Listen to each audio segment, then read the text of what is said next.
প্রথম দেখায় মনে হতে পারে এই আকাশচুম্বী ভবনটি বেয়ে উঠছেন আর্জেন্টিনার মহাতারকা ফুটবলার লিওনেল মেসি।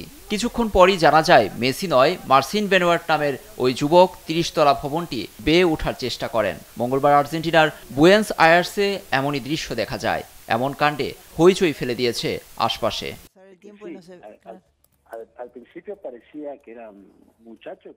প্রত্যক্ষদর্শীরা জানান মেসির জার্সি পরিহিত ওই যুবক কোনো রকম নিরাপত্তা ছাড়াই ভবনটি বেয়ে উঠতে থাকেন। এমন দুঃসাহসিক ঘটনা দেখতে সেখানে ছুটে আসেন স্থানীয় বাসিন্দারা।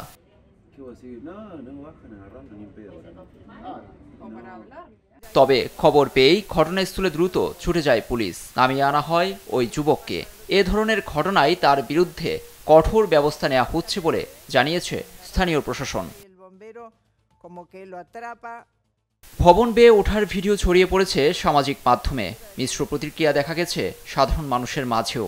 কেউ কেউ তার সাহসিকতার প্রশংসা করলেও কেউ আবার মেতেছেন সমালোচনায়। ওই যুবক পোল্যান্ডের একজন পেশাদার পর্বতারোহী। এর আগেও তিনি উঁচু ভবনে আরোহণ করেছেন বলে জানা গেছে। ভবিষ্যতে এমন অনাকাঙ্ক্ষিত ঘটনা এড়াতে সতর্কতামূলক ব্যবস্থা গ্রহণের প্রতিশ্রুতি দিয়েছে বুয়েন্স আয়ার্স কর্তৃপক্ষ। লুৎফর কবির, নিউজ ডেস্ক, দেশ টিভি।